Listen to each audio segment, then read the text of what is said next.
iniciando então o estudo da lição 6 do segundo trimestre de 2024 das lições bíblicas da CPAD. O tema dessa lição 6 é as nossas armas espirituais. Na página 2 tem aí o nosso texto áureo para análise, que está em 2 Coríntios capítulo 10, versículo 4. Porque as armas da nossa milícia, ou seja, da nossa luta, não são carnais, mas sim poderosas em Deus para a destruição das fortalezas. Olha, então, a arma que o cristão tem é uma arma que ele não consegue ver. Não consegue ver. Ele está no púlpito, ele está falando, e essa arma poderosa, ela vai atingir corações que o pregador não está nem percebendo. Então, essas armas espirituais, principalmente a palavra de Deus, quando nós estamos no púlpito reproduzindo a palavra de Deus, então ela é um poder que nós não temos como dimensionar nem quais os corações que ela vai alcançar. Então é uma arma controlada pelo Espírito Santo de Deus, né? Na verdade prática, ele diz: diante da batalha espiritual, temos poderosas armas espirituais à nossa disposição: a palavra de Deus, a oração e o jejum. Bom, então o tema dessa lição será essas três armas espirituais.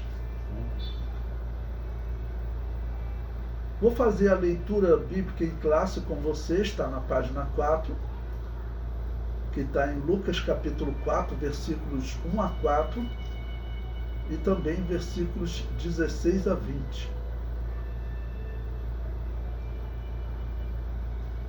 Diz o seguinte: e Jesus, cheio do Espírito Santo, voltou do Jordão e foi levado pelo Espírito ao deserto. Em 40 dias foi tentado pelo diabo, e naqueles dias não comeu coisa alguma, e terminados eles teve fome. E disse-lhe o diabo: se tu és o Filho de Deus, dize a esta pedra que se transforme em pão. E Jesus lhe respondeu dizendo: escrito está, que nem só de pão viverá o homem, mas de toda a palavra de Deus. Toda a palavra de Deus. Bom, essa primeira parte aqui da tentação que ele destacou, né? Em toda tentação, Satanás vai tentar corromper ou testar o conhecimento que Jesus tinha da palavra de Deus. Bom, aqui foi um teste que Jesus não quis entrar em disputa com ele, tá bom? Mas o que ele está propondo é algo, vamos dizer, desnecessário para a missão do Messias. Seria colocar Jesus numa disputa qualquer com ele. Não? Mas depois ele vai, já numa segunda tentação, ele vai propor algo que está escrito na palavra de Deus, mas propõe que Jesus faça algo diferente do que está escrito. O que foi?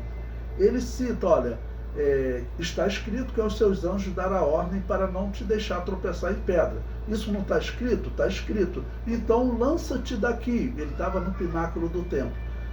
Olha, se Jesus se lançasse do templo, do pináculo do templo, não era questão de tropeção. Então veja como Satanás vai pervertendo a palavra de Deus e o que ele propõe.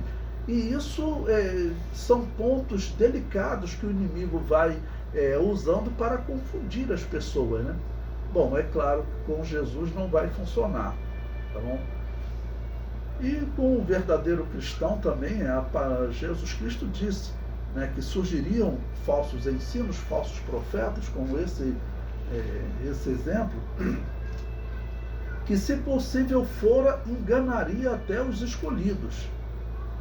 Ou seja, vai ter uma parte que vai ser enganada, mas esses não são contados entre os escolhidos. O versículo 16.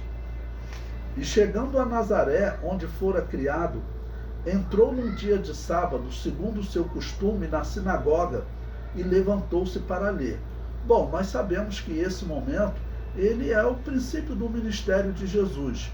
Não?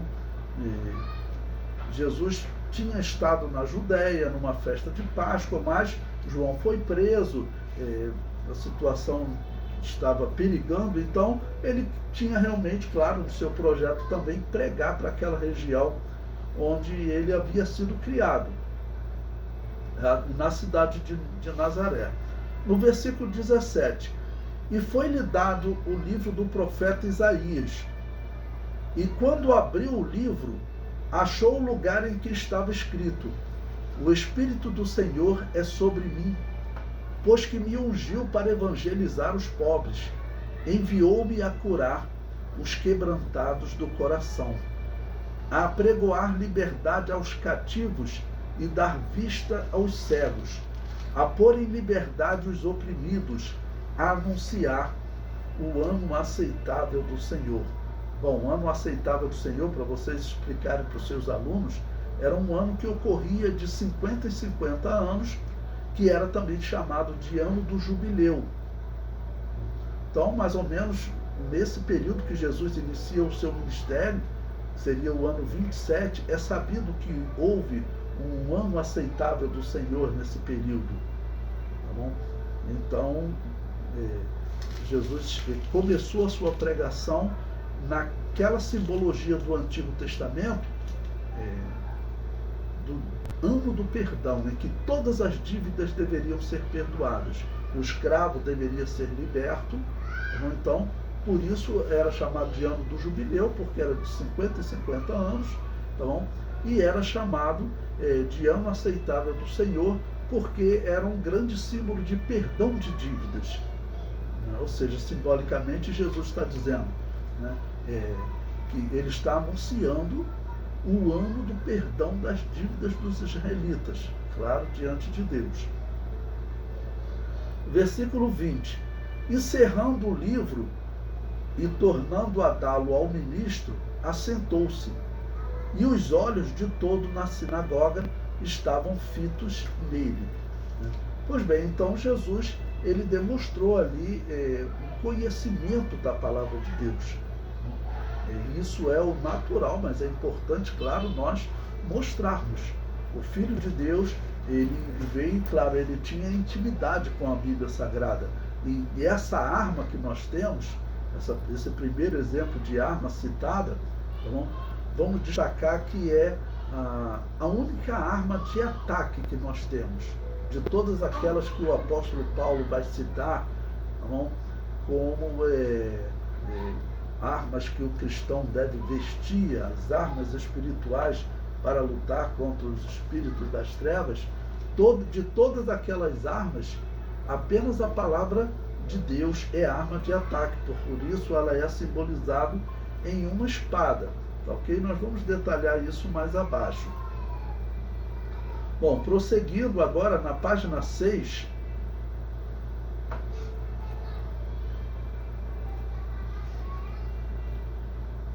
é a introdução do nosso texto, da nossa revista. Diz o seguinte: na lição anterior, estudamos a respeito de 3 opositores que se mostram como obstáculo de nossa jornada: o diabo, a carne e o mundo. Nessa lição, enfatizaremos 3 armas, isto é, recursos espirituais em que todo crente precisa lançar mão diante dos obstáculos da jornada: a palavra de Deus, a oração e o jejum. Bom, então, como eu disse para vocês, a palavra de Deus, a Bíblia Sagrada, ela vai ser simbolizada pelo apóstolo Paulo como uma espada, uma arma de ataque. E o apóstolo Paulo vai citar uma série de armas de proteção. E o jejum e a oração, como você deve chamar essas armas? Armas de fortalecimento próprio. Vamos dizer, o soldado tem que estar bem alimentado. Lembre-se que use a comparação para os seus alunos. No tabernáculo, o sumo sacerdote, ele estava trabalhando, a todo momento ele entrava no lugar santo. No lugar santo tinham 3 peças: era o castiçal, a mesa dos pães da proposição e o altar do incenso. O trabalho dele, número 1, estava ligado ao altar do incenso. ele vinha ali interceder pelo povo. Mas em todo momento que ele estivesse ali fazendo intercessão, Deus ordenou que ele deveria se alimentar de pão com incenso. Porque o incenso era símbolo de oração, né? Então ele estava se alimentando, ok? Ele estava se alimentando. Então a oração e o jejum, eles fazem parte da alimentação do soldado, enquanto aquelas outras armas serão armas de proteção, citadas pelo apóstolo Paulo em Efésios 6, nós vamos estudar sobre elas, e a Bíblia, a palavra, é a única arma de ataque. E isso é importante, por quê? Porque nós estamos atacando um reino que é um reino que é mais poderoso do que nós, humanos. Nós sozinhos não conseguiríamos vencer o inferno, não conseguiríamos vencer o demônio. Mas se nós estamos atacando com a palavra de Deus, então essas armas não são nossas. Tudo o inimigo tem então que tratar com Jesus. Não é uma luta pessoal entre nós e ele. Tá bom? Então, se nós atacamos ele com a palavra de Deus, nada pode nos acontecer. Tá bom? Vamos lembrar que Judas, na sua epístola, ele critica algumas pessoas que se dirigiam ao demônio, como tem algumas seitas aí até hoje, né? Ficam fazendo piada do demônio. Eu me lembro quando jovem lá no bairro de Inhaúma, não vou nem citar o nome da igreja, né? Mas eles ficavam cantando corinho, tinha um corinho que dizia: diabo na corda bamba vai cair. Então as pessoas acabavam caindo nesse exemplo que Judas citou. Você não tem que ficar fazendo chacota, você tem que pregar a palavra de Deus. A palavra de Deus é um ataque ao reino das trevas, mas você está automaticamente protegido. Agora, se você cair no erro que Judas falou que alguns caíam, dirigindo palavras sem sentido ao demônio, falando de coisas que nem conhece, então você não tem a proteção de Deus. A conclusão ainda diz: desde o início de nosso andar com Cristo, estamos diante de uma batalha espiritual, que só terá fim com o arrebatamento da igreja para o céu. Então, a batalha espiritual é natural. A batalha espiritual é natural. Existem alguns que tratam uma batalha espiritual, por exemplo, dizendo: a cidade de Éfeso, perdemos a batalha espiritual, temos que evangelizar aquela cidade, ali a batalha espiritual foi perdida. Olha, não existe batalha espiritual individual numa cidade, em um local, né? Existe a batalha, cada um de nós, que nós temos, né, contra o mal, para nos mantermos no caminho da salvação, e a batalha espiritual da igreja no geral, que somos nós. Então, tem alguns que colocam a batalha espiritual como algo mais natural, né? Mas a nossa batalha é espiritual. Bom, o capítulo 1, ainda na página 6, as armas do crente. Bom, então aqui ele vai destacar, número 1, as armas, de modo geral, podemos classificar as armas como instrumentos de ataque e de defesa. Nas Escrituras, os principais instrumentos de ataque são espada, vara, funda, arco e flecha, lança e dardo. Os de defesa são escudo, capacete, couraça e caneleiras. Bom, lembrando sempre, o texto em negrito é o texto da revista. Eu inseri aí em verde o texto de Efésios capítulo 6, porque ele fala de algumas armas de defesa que são importantes nós colocarmos aqui, tá bom? Para nós podermos entender a arma de ataque, que é a palavra de Deus. Ou seja, eu aconselho a vocês, está informado ali diversas armas que são usadas, porém o cristão, ele só tem uma arma. Por isso aqui em Efésios o apóstolo Paulo vai citar essa única arma, que é a palavra de Deus. Efésios capítulo 6, versículo 11. Revesti-vos de toda a armadura de Deus, para que possais estar firmes contra as astutas ciladas do diabo. Porque não temos que lutar contra carne e sangue, mas sim contra os principados, contra as potestades, contra os príncipes das trevas deste século, contra as hostes espirituais da maldade nos lugares celestiais. Então ele está dizendo, olha, a nossa luta é espiritual. Assim como Jó, de alguma maneira, estava sendo travada uma luta espiritual também, né, em que Satanás vai diante de Deus acusá-lo, essa mesma luta espiritual, ela acontece nos dias atuais. Por quê? O Apocalipse diz que só durante a grande tribulação, um momento futuro, quando a igreja não estará mais aqui na terra, só durante a grande tribulação é que chegará um momento em que Satanás será expulso das regiões celestiais. Ou seja, ele não poderá mais acusar os santos. Então hoje, essa acusação ainda acontece. Então a nossa batalha é contra essas hostes espirituais da maldade. Muitos ímpios que se levantam contra nós, eles não sabem nem o que está acontecendo. Eles não sabem nem o que está acontecendo. Não sei se vocês viram, saiu uma lei atual do governo brasileiro proibindo o proselitismo nos presídios. Essa lei não tem nem como ser cumprida, porque a própria lei diz que o preso ele é livre para manifestar a fé que ele quiser. Mas, na verdade, a lei, se ela proíbe o proselitismo, ela proíbe que o pregador evangélico chegue lá dentro do presídio e, por exemplo, fale para o católico, abandone essa fé. Fale para o espírita, venha para a fé de Jesus. Quando você fala aceite Jesus como Salvador, você está dizendo para ele abandonar uma fé dele. Literalmente isso está proibido. Se você proibir o proselitismo, você está proibindo a conversão. Qual o problema dos cristãos lá no Irã? Lá no Irã, você pode abrir uma igreja lá, se você for com 30 brasileiros para lá, cristãos, abre uma igreja, você funciona normalmente, você não tem problema nenhum. Mas você é proibido de fazer proselitismo. O que é isso? Se você tentar converter um muçulmano, você pode ser preso, pode ser até morto.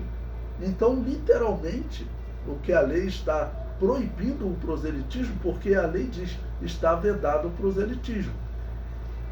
O que eles estão fazendo é, essa lei existia para as crianças, na escola. Na escola você não pode fazer proselitismo.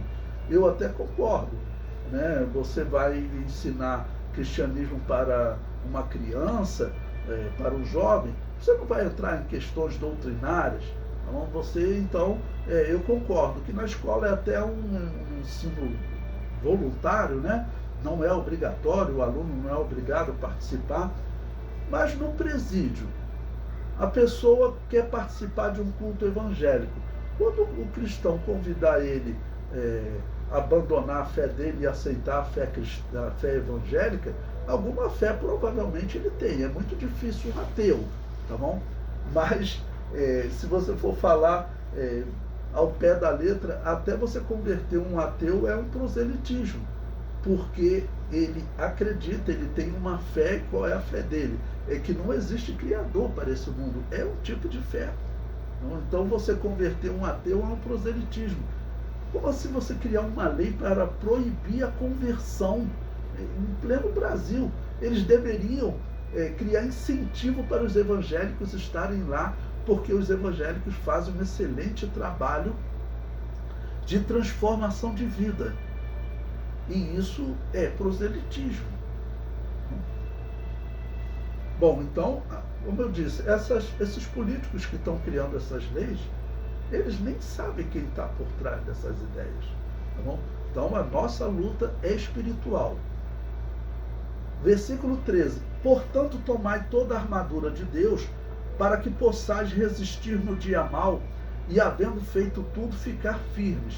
Ele vai começar a citar uma série de peças ligadas à proteção, tá bom? Que não são armas de ataque, são proteção.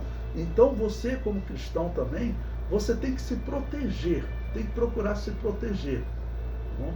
E ele vai começar a dizer, olha, estai, pois, firmes, cingidos, está ligado ao cinto, né? Então um soldado normalmente vestia algo que protegia, às vezes até com partes de ferro, né? ok? E tinha um cinto que amarrava aquela armadura, ok? Para poder dar mais segurança a ele e melhorar os movimentos. Então, tendo cingido os vossos lombos com a verdade. Ou seja, aqui tanto você creu na verdade e você vive essa verdade, então de alguma maneira você está firmando a sua armadura, a sua proteção. A verdade é fundamental. Se você não tiver verdade, ou seja, o cinto significa que a tua proteção vai ficar toda balançando, você não vai ter movimento para lutar, vai morrer fácil. E depois ele diz, e vestida a couraça da justiça. Então, tinha normalmente uma peça que eles colocavam, que às vezes era de couro, mas que às vezes era uma peça de algum tipo de metal mais leve, né? Para se a espada acertar ali, não te atingir em nada, não atingir a sua pele. Então eles tinham uma couraça. Então seja justo, porque você sendo justo, isso funciona como uma couraça, como uma proteção contra as investidas do inimigo. Se você em algum momento foi injusto na sua vida, é como se você estivesse abrindo o peito para o inimigo te atingir. Então, olha, seja justo no seu trabalho, seja justo com o seu vizinho, seja justo com o irmão da igreja, seja justo, porque isso funciona como uma couraça, como uma proteção. Veja, quantos elementos ligados à proteção, né? O versículo 5, e calçados os pés na preparação do evangelho da paz. Olha, e quando você está pregando o evangelho, sabe o que acontece contigo? Você caminha mais facilmente na vida espiritual. Porque é como você caminhar descalço. Lembre-se que no mundo antigo eram terrenos pedregosos que eles tinham que caminhar sempre pisando em pedra. Então uma sandália era fundamental para proteger o pé. Assim, quem estava calçado caminhava mais facilmente, tá bom? Então, se você é um pregador do evangelho, você vai ver que as coisas na tua vida vão fluir mais facilmente. Versículo 16. Tomando sobretudo o escudo da fé. Olha, então, de todos os elementos de proteção, falamos da couraça, mas o escudo é talvez o elemento principal, porque você fica com ele na mão, e é com ele que você pode se movimentar para você se livrar dos ataques da espada do adversário, ou até de uma flecha lançada, ok? Você com o escudo você consegue se proteger. E o que é isso? É a fé, é a confiança em Deus. Então está dando muitas coisas erradas, mas você tem a confiança que Deus está no controle de tudo. E tudo que está acontecendo contigo, você tem fé. Está acontecendo dentro de um limite que Deus permite, que Deus não vai nunca permitir você ser tentado além do que você possa suportar. Então tudo está no controle de Deus. Você tem essa fé, tá bom? Isso funciona como um escudo. Os males não vão te atingir. Podem até atingir pessoas ou atingir você em alguma coisa, né, te causar uma determinada tristeza, mas a sua fé, tá bom? Ela te protege das coisas piores que possam acontecer. Tá bom? Então veja, tomando sobretudo o escudo da fé, com o qual podereis apagar todos os dardos inflamados do maligno. O que era dardos inflamados? As pessoas estavam às vezes lutando, ok? No campo de batalha ali com espada contra o seu adversário, e ficavam os outros com flechas, não, com arco e flecha, né? Só mirando no soldado adversário. Então, ao mesmo tempo que você está lutando, você tinha que olhar também os dardos inflamados, que eram flechas incendiárias, que aquilo acertava na pessoa, além do, vamos dizer, se pegasse num local de furar, mas ainda tinha um fogo também para atrapalhar, e a pessoa no meio daquela batalha, acabava que o inimigo vinha com a espada e matava ele. Então, ele com o escudo, ele conseguia se livrar também desses dardos inflamados do inimigo enquanto ele lutava. E 17, tomai também o capacete da salvação. Então, quando ele aceitou Jesus como Salvador, né, o que era o capacete? O capacete, ele protegia a parte fundamental, né, do guerreiro, que é a sua cabeça. Né? Se for atingida a cabeça, por isso a cabeça ela é o grande símbolo de liderança. Jesus é a cabeça da igreja. E o homem, né, se ele for atingido na sua cabeça, ele perde totalmente a capacidade de lutar. Então ele está garantido, olha, você como cristão, você tem capacidade de lutar, porque a sua cabeça está protegida, né, exatamente por você ser salvo. E prossegue, e a espada do Espírito, que é a palavra de Deus, ou seja, essa já não é uma arma de proteção, não é uma arma de defesa, é uma arma de ataque, ok? Versículo 18, orando em todo tempo com toda oração e súplica no Espírito, e vigiando nisso com toda perseverança e súplica por todos os santos. Efésios capítulo 6, versículo 11 a 18. Então, esse exemplo dessas armas, é bom você enfatizar que nós temos armas que elas são para nossa proteção. Arma de ataque, que é uma só, a palavra de Deus. E a oração e o jejum são armas de alimentação, de fortalecimento pessoal. Tá bom? Número 2, as estratégias do inimigo. Eu botei, sempre lembrando, quando eu coloco em azul é um texto da revista que eu aconselho que você dê destaque na sua aula. As estratégias do inimigo. Não podemos desprezar o conhecimento a respeito da força do inimigo de nossas almas. O Novo Testamento revela o que o diabo é capaz de fazer para ludibriar as pessoas. Em Mateus 13:19, a revista diz, primeiro, arrebatar a boa palavra do coração. O diabo pode arrebatar a boa palavra do coração. Mateus 13:19 diz, ouvindo alguém a palavra do reino e não a entendendo, vem o maligno e arrebata o que foi semeado no seu coração. Este é o que foi semeado ao pé do caminho. Ou seja, a pessoa pode perder a fé? Pode. As pessoas que entram pela nossa igreja, ela pode ter perdido a fé, se você conhece alguém que se desviou, por diversos motivos. Tá bom? Mas o que nós temos que pensar é, existe a possibilidade de eu e você termos feito menos do que nós poderíamos fazer e nós acabarmos por termos colaborado para aquela pessoa ter a semente roubada do maligno, né? Como o texto aqui diz. Nós sabemos que não é verdade aquela mentira que diz que tudo é predestinado. Não, ele não foi predestinado a ter a semente roubada pelo maligno, não. A semente foi colocada ali, nós temos a responsabilidade de cuidar, tá bom? E nós podemos fazer isso bem feito ou de forma relaxada. Quem conhece a história dessa parábola do semeador, sabe que Jesus também faz uma crítica aos semeadores. Por quê? Observe. Na semeadura normal, como acontecia?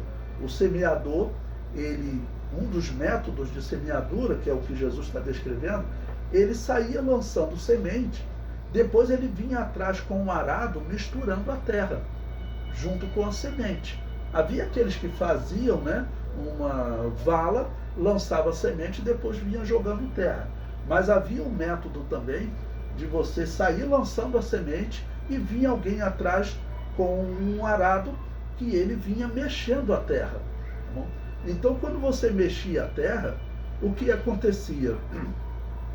Aquela que caiu em boa terra brotava. A que caiu entre espinhos, o espinheiro era derrubado, tá bom? E misturado junto com a semente e servia até de adubo.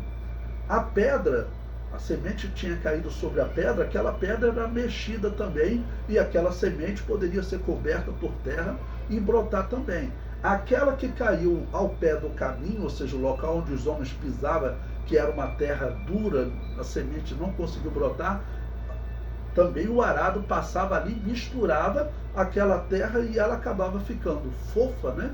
Que é o termo que pelo menos meu pai usava no interior. Ela ficava uma terra fofa e a semente podia brotar. Ou seja, na semeadura normal, 100% das sementes ou 100% dos locais tinha condições de brotar. Mas na semeadura do reino de Deus, Jesus está dizendo que muitas pessoas lançam a semeadura e não vão atrás cuidar. Então Jesus está dando um alerta também para nós cristãos.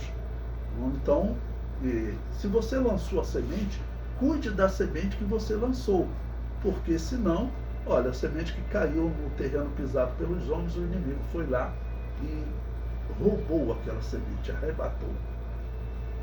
Em segundo lugar, a revista diz: buscar altas posições com mentiras. Atos 5:3.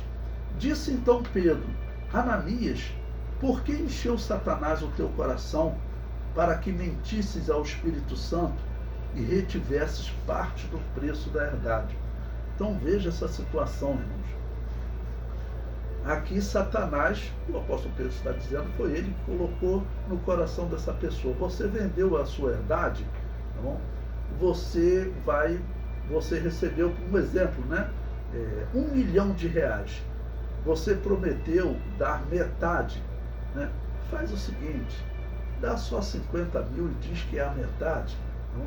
Ele não precisava nem dizer que era a metade, disse o apóstolo Pedro. Então, quando envolve essa mentira, né, quem foi que inspirou isso naquele cristão? Foi Satanás, foi o adversário que colocou isso. É o que o apóstolo Pedro diz. Se nós não tomarmos cuidado, o adversário pode nos influenciar, irmãos, doutrinariamente ou com uma ideia, né? Quando Jesus falou que seria morto, o apóstolo Pedro foi influenciado por Satanás. Ele chamou Jesus, tirou Jesus do meio das pessoas, repreendeu Jesus. Muito provavelmente as pessoas estavam vendo o apóstolo Pedro gesticulando, né? Se ele está repreendendo Jesus, né? Você repreende alguém gesticulando. As pessoas viram aquilo. Aquilo Jesus fala claramente. Foi inspirado por Satanás. Foi Satanás que colocou aquilo no coração dele. Por isso Jesus Cristo diz: para trás de mim, Satanás, que não conhece as coisas que são de Deus, mas as que são dos homens. Tá bom? Ok? Pois bem, então o texto prossegue. Estamos agora na página 9. Ele vai falar também: usar pessoas para atrair. Lucas capítulo 22, ele recomendou os versículos 3 e 4. Ele diz: entrou, porém, Satanás em Judas, que tinha por sobrenome Iscariote, o qual era do número dos 12. E foi e falou com os principais dos sacerdotes e com os capitães de como lhe entregaria. Então veja, esse texto bíblico diz que Satanás entrou em Judas. Judas, ele não era um predestinado como as pessoas dizem, não. Judas, ele era um homem convertido, ele estava entre aqueles apóstolos em que, em determinado momento, Jesus enviou pregando o evangelho e com autoridade eles voltaram dizendo, né, que as enfermidades se submetiam, os demônios, né, eles receberam a autoridade de Deus. Então era um homem convertido. Mas o que ocorre? Talvez a notícia, né, dele ver que Jesus Cristo, como já havia dito, que ele iria morrer, ou alguns colocam que ele via que Jesus não fazia nenhuma revolução, talvez ele queria uma revolução à mão armada, acabar logo com o exército romano, fazer fogo descer do céu, acabar com todo mundo. Alguns colocam essa possibilidade. Bom, nós não temos certeza. O fato é que a Bíblia diz que Satanás entrou nele. Quais foram os passos que ele foi se desviando? A Bíblia diz que em algum momento ele começou a roubar dinheiro das ofertas que as pessoas davam para o ministério de Jesus. Então, há quanto tempo vinha esse desviar-se? Nós não temos como saber. Mas, infelizmente, o demônio acabou entrando em um dos fiéis discípulos de Jesus. 12 eram aqueles que foram separados como destaque da multidão, que a Bíblia fala em multidões seguindo Jesus, né? Segundo Timóteo 2,6 fala também que ele tem o poder de escravizar e tornarem a despertar, desprendendo-se dos laços do diabo, em cuja vontade estão presos. Olha, então existem laços do diabo, né, que escraviza, que prende as pessoas. Outro lado, enfraquecer a fé do crente. Lucas capítulo 22, ele botou o versículo 32, eu sugeri também você incluir, é importante você citar para o aluno, eu incluí também o versículo 31, porque o contexto é muito importante para ele entender o versículo 32. Veja o versículo 31 que diz: Disse também o Senhor, Simão, Simão, eis que Satanás vos pediu para vos cirandar como trigo. Ou seja, Jesus está dizendo, Satanás está pedindo a Deus para te provar a tua fé. Na expressão simbólica que Jesus usou, tá bom? Cirandar como trigo. Estamos agora no início da página 10, final da página 9, início da página 10. Então, esse cirandar como trigo significa o quê? Eles pegavam o trigo, muitos pegavam o trigo, esfregavam ele na mão, tá bom? Para começar a soltar a palha, ok? Mas muitos também pegavam como uma ciranda e botavam o trigo ali e eles iam amassando aquela palha, aquele trigo, e ele ia soltando as sementes, tá bom?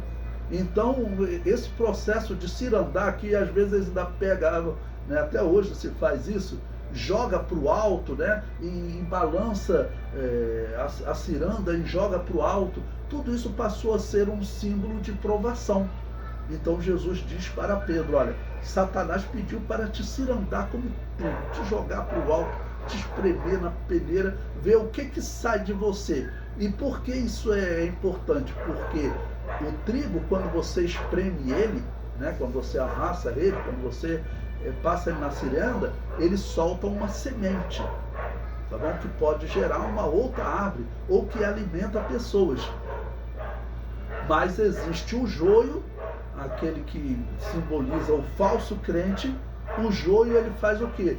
Você amassa ele, ele só tem palha, ele não libera semente nenhuma, tá bom? Então, início da página 10, Satanás pediu para cirandar Pedro, né, como trigo, versículo 32. Mas eu roguei por ti para que a tua fé não desfaleça. E tu, quando te converteres, confirma teus irmãos.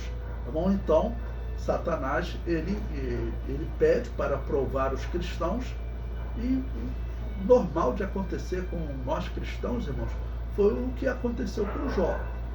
Ele, usando as palavras de Jesus, ele foi diante de Deus e pediu a Deus para cirandar Jó como trigo. Isso continua acontecendo conosco até hoje. Daí o cuidado, nós usarmos essas armas, porque, como eu falei para vocês, tem armas de alimentação, de fortalecimento, que é a oração de jejum, tem arma de proteção, que é o escudo, é o cinto, é a couraça, é o capacete, e tem a arma de ataque. Então são 3 classes de armas, tá bom? E aqui, esse capítulo, ele está falando da importância de nós usarmos as armas, no caso, para nos protegermos das investidas dele, né? Bom, e por último, ainda na página 10, ele também tem, ele engana, né? Engana com doutrinas demoníacas, 1 Timóteo 4:1. Mas o Espírito expressamente diz que nos últimos tempos apostatarão alguns da fé, dando ouvidos a espíritos enganadores e a doutrinas de demônios. Bom, eu aproveito até para interpretar esse texto. Até a irmã Eliane estava falando antes de iniciar a aula, que ela assistiu a aula comigo, né, que eu fiz sobre um intensivão de Apocalipse, e lá eu interpretei a parte final da aula. Eu interpretei exatamente o que significa essa apostasia que o apóstolo Paulo falou por mais de uma vez, que viria nos últimos dias. Essa apostasia está ligada a você trocar a doutrina da salvação. Significa você se aproximar da Igreja Católica. Se você se aproximar dessa aliança que os católicos estão propondo e que os protestantes já estão participando, você vai ter que mudar a tua doutrina da salvação, porque a doutrina da salvação que a igreja sempre pregou, a igreja primitiva, e que nós sempre pregamos, é a doutrina da salvação do livre-arbítrio. Aquela que Deus diz na Bíblia: eis que ponho diante de ti a vida e a morte. Escolhe, ou seja, usa o teu livre-arbítrio, né? E Deus aconselha: escolhe a vida para que vá bem. Mas muitos escolheram a morte. Então, essa é a doutrina do livre-arbítrio. A igreja pagã, a igreja católica, mudou essa doutrina para a doutrina da predestinação. Quem mudou isso foi já no período do paganismo, quando eles já tinham invocação de mortos, acreditavam em purgatório. Isso foi no ano 410, com Agostinho de Hipona. Então, se você se aproximar dessa armadilha, está se cumprindo em você essa apostasia. Essa apostasia está ligada a essa união das igrejas.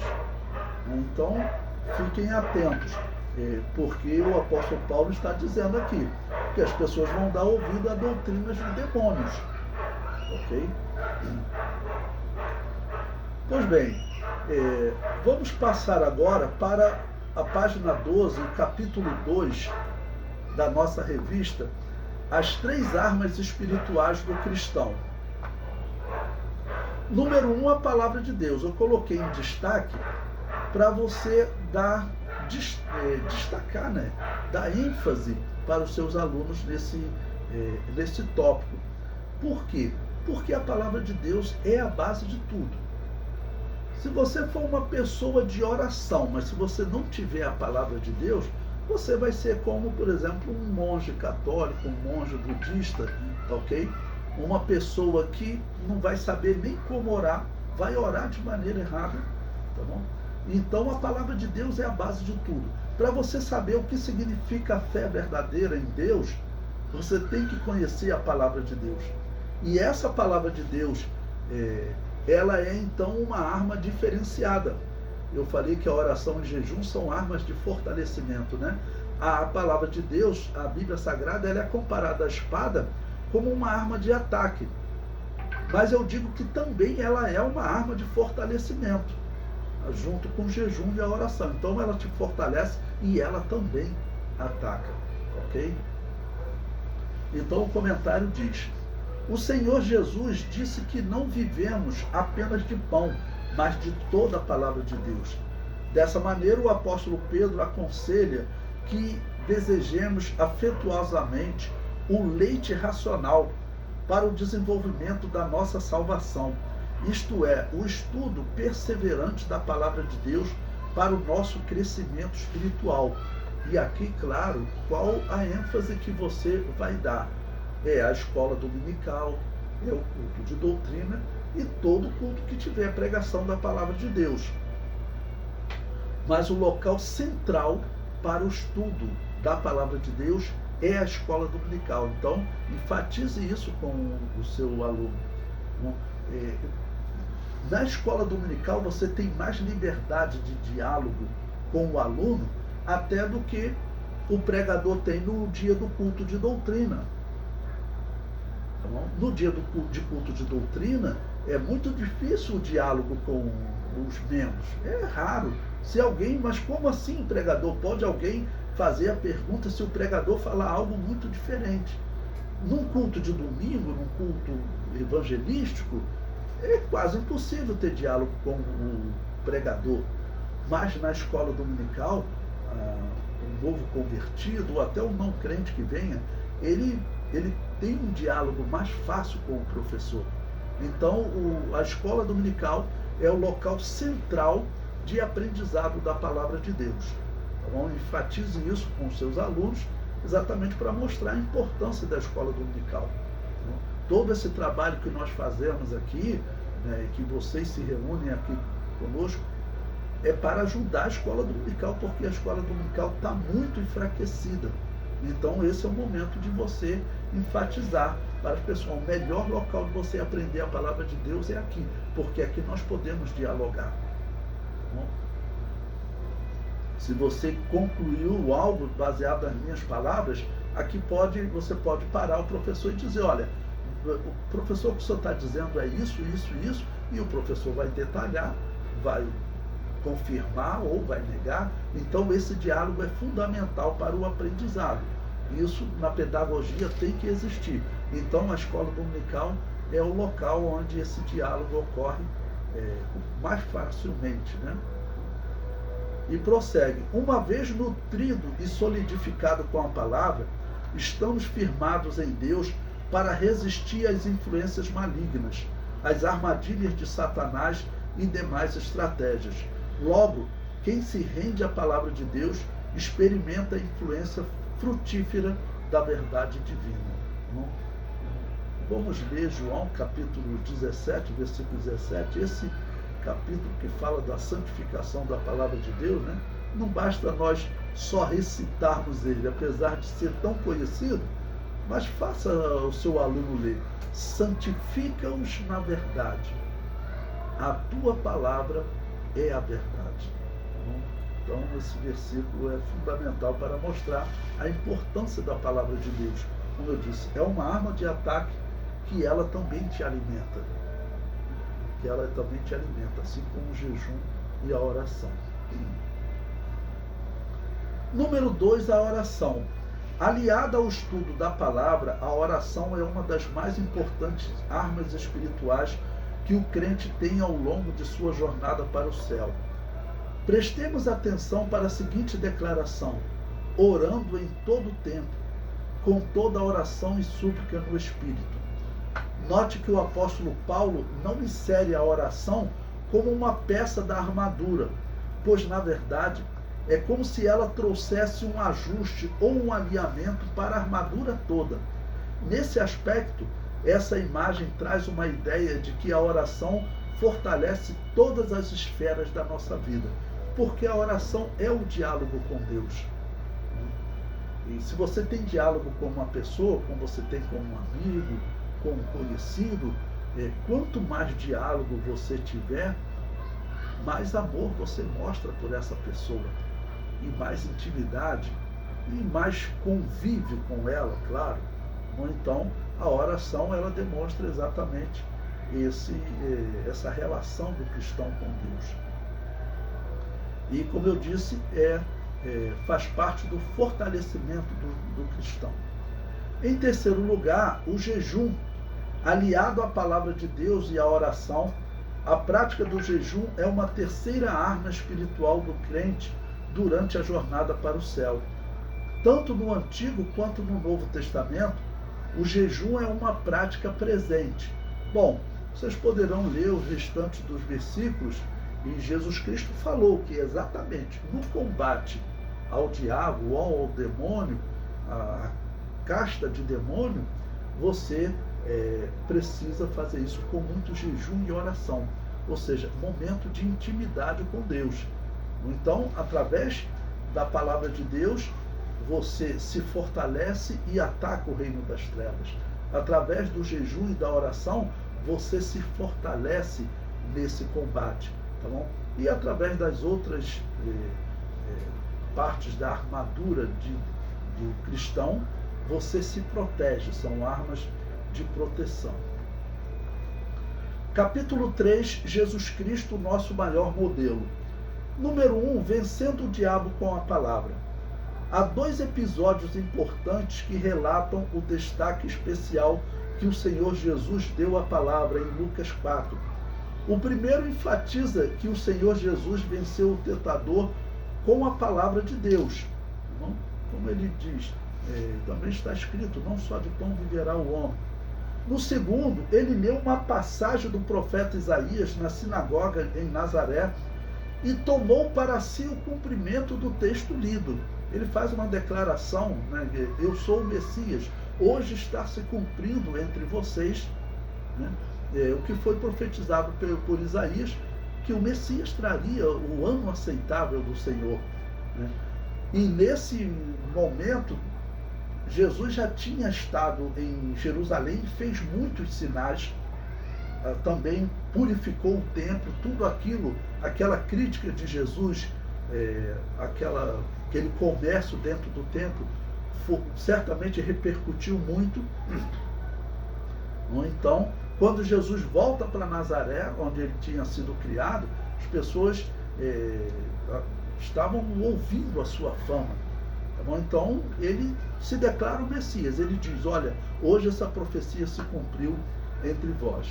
E prossegue, nosso Senhor deixou claro nesses episódios que os princípios da palavra de Deus devem estar presentes em nossa vida na batalha contra o inimigo. Por isso, nessa contenda, o apóstolo Paulo aconselha-nos a tomar a espada do Espírito, ou seja, a palavra de Deus, a única arma de ataque na armadura do crente, uma arma poderosa e eficaz que provém do Espírito Santo de Deus. Eu proponho a vocês que acrescente isso que eu falei para vocês. É uma arma de ataque, mas também uma arma de alimentação, tá bom? Enquanto o jejum e a oração são armas de alimentação. E nesse tópico aqui eu proponho um exercício que você faça com os seus alunos, que eles tentem lembrar de outros momentos em que Jesus usou, vamos dizer, de sabedoria e da palavra de Deus para poder se livrar das armadilhas do inimigo, tá bom? Eu proponho a vocês, por exemplo, quando o inimigo, né, os fariseus, escribas e fariseus vieram tentar Jesus, vão tentando colocar ele, vocês propõem aos alunos que eles opinem, né? E eu vou dar aqui uma sugestão para vocês. Se ninguém se lembrar, então você fala, olha, o exemplo em que eles vieram para Jesus, dizendo se era lícito pagar tributo a César, tá bom? Então, Jesus Cristo não se envolveu naquela polêmica, porque literalmente eles não deveriam estar pagando, mas estavam pagando por causa do pecado deles, porque eles não deveriam ser escravos. Deus tinha prometido que eles seriam cabeça e não cauda. Naquele momento eles eram cauda, mas Jesus não ia entrar nesse debate com eles. Então Jesus usou de sabedoria e falou, olha, o que tem nessa moeda? As esfinge de César, então dai a César o que é a César e a Deus o que é de Deus. Então, se eles dessem a Deus o que era de Deus, eles se livrariam desse tributo. Não teria como os romanos escravizarem eles. Então é um exercício interessante, né? Bom, na página 15, eu proponho aí que você faça uma comparação com os seus alunos entre como Jesus respondeu ao desafio da palavra de Deus. Citei para vocês quando o diabo propôs ele transformar pedra em pão, então a revista propôs, né? Jesus respondeu, nem só de pão viverá o homem. Quando Satanás leva ele no pináculo do templo, Jesus Cristo percebe que o texto fala de protegê-lo de tropeçar em pedra, né? Então Satanás cita a palavra da proteção, mas propõe ele se jogar do pináculo. Não era um tropeço, era um suicídio. E também quando Satanás propõe a ele que ele adore Satanás, Jesus também responde com a palavra, só ao Senhor adorarás e só a ele servirás. Então Jesus usou perfeitamente a palavra de Deus. Não existe dúvida disso. Então vamos agora para o exemplo de Eva, representando a humanidade, tá ok? Não é representando a mulher, não, representando a humanidade. Página 15. Eu separei Gênesis capítulo 3, versículo 1 a 5. Veja só. Ora, a serpente era mais astuta que todas as alimárias do campo que o Senhor Deus tinha feito. E esta disse à mulher, ela vai começar a provar Eva com a palavra de Deus, com o que Deus havia dito. É assim que Deus disse, não comereis de toda a árvore do jardim? Ou seja, ela já fala a palavra de Deus de maneira diferente, porque Deus havia dito para não comer da árvore da ciência do bem e do mal, tá bom? Ele poderia comer de todas as árvores do jardim, ok? Só não podia comer da árvore da ciência do bem e do mal. Então Satanás pergunta, não comereis de toda a árvore do jardim? Ou seja, ele já faz uma pergunta diferente para ver se Eva conhecia a palavra de Deus, né? Versículo 2. E disse a mulher à serpente: do fruto das árvores do jardim comeremos, mas do fruto da árvore que está no meio do jardim... Opa, vamos parar aqui. Eva já começou a dizer que a referência a não comer era uma árvore que estava no meio do jardim. Isso já está errado. Eva já respondeu errado. A árvore que estava no meio do jardim era a árvore da vida, ela podia comer. Mas veja o que ela vai dizer, vou continuar lendo o versículo 3. Mas da árvore que está no meio do jardim, disse Deus: não comereis dele, nem nele tocareis, para que não morrais. Presta atenção como Eva confundiu toda a palavra de Deus. Ela disse que não podia comer da árvore que estava no meio do jardim. Na verdade, o que ela está dizendo é que a árvore da ciência do bem e do mal estava no meio do jardim. Ela está dizendo que não pode comer da árvore da ciência do bem e do mal. Só que ela diz que essa árvore está no meio do jardim. E não foi isso que Deus disse. Deus disse que não podia comer da árvore da ciência do bem e do mal. E Deus havia dito que a árvore da vida estava no meio do jardim. Ou seja, Eva não conhecia a palavra de Deus e acabou mudando a importância da árvore da vida e a árvore da ciência do bem e do mal. Por quê? O meio do jardim significa importância. Em algum momento, Eva começou a considerar a árvore da ciência do bem e do mal como sendo a mais importante. É a única explicação para ela dizer que ela estava no meio do jardim. Ok? E quando ela prossegue, ela diz: não comereis dele, nem nele tocareis. Deus não havia dito nada sobre não tocar. Ou seja, ela acabou tornando a ordem de Deus mais severa. Deus falou só para não comer. Ela disse que também não podia tocar. E disse: para que não morrais. Não falou também exatamente como Deus havia dito. Porque no dia que dele comerdes, morrereis. Morrereis espiritualmente. Eles morreram espiritualmente. Eles foram separados de Deus. Então a resposta de Eva foi completamente errada. Uma nota aqui, irmãos. Nós não sabemos, tem algumas pessoas que ficam dizendo que Eva foi desinteressada. Nós não temos como saber se Eva foi desinteressada ou se Adão foi um péssimo professor. Por isso eu peguei Eva como exemplo da humanidade. Por que eu digo isso? Porque quando Deus deu a ordem para não comer da árvore da ciência do bem e do mal, Eva ainda não tinha sido criada.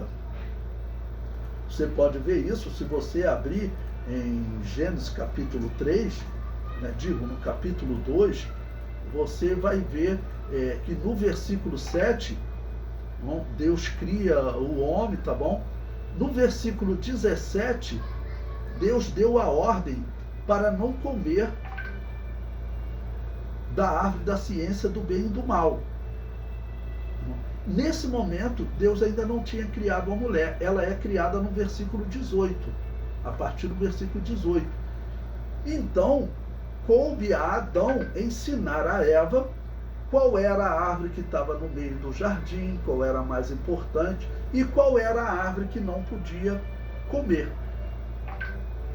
Eva respondeu de maneira errada. Nós não sabemos se Adão foi um péssimo professor, se não ensinou direito a ela, ou se ela não foi interessada. Então, não adianta buscar quem é o culpado, se é o homem ou se é a mulher. Não adianta buscar isso, porque Deus não deixou essa resposta. Esquece isso, tá bom? Então, você tem que falar para os seus alunos: olha, o fundamental é você pegar a lição de onde ela errou, tá bom? E você não cometer o mesmo erro. Porque se você cometeu o mesmo erro, se você não conhece a palavra de Deus, veja o que o diabo faz com a serpente, com a mulher, a partir do versículo 4. Olha, então a serpente disse à mulher: certamente não morrereis. Ou seja, já desmentiu Deus.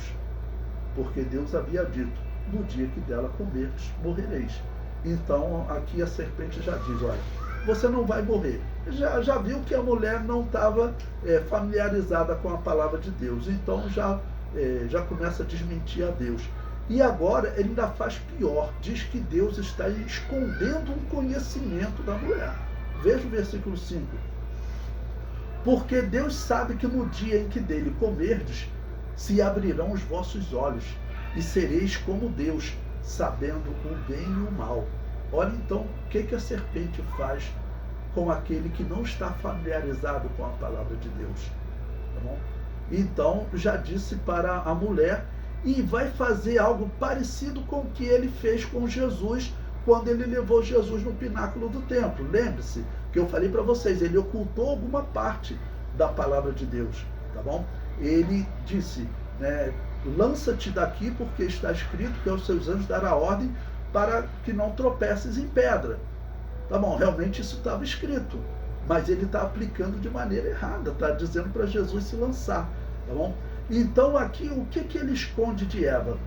Quando ele diz que Eva saberia o bem e o mal, isso ele estava falando a verdade. Satanás, ele sempre mistura a verdade com uma mentira, ou com algo que não fica claro no texto. Mas o que o diabo esconde de Eva? Então nós dizemos que Eva, ela conheceria o bem, mas não conseguiria praticá-lo. Conheceria o mal, mas não conseguiria evitá-lo, porque realmente ela conheceu o bem e o mal. Tá bom? Mas agora ela seria escrava desse mal. E isso a serpente não falou para ela. É o que a serpente faz com aqueles que não estão familiarizados com a palavra de Deus. Esse símbolo da serpente reaparece em Apocalipse capítulo 12. Quando o povo de Deus está fugindo da perseguição do dragão, surge uma perseguição através de uma simbologia de falsa doutrina.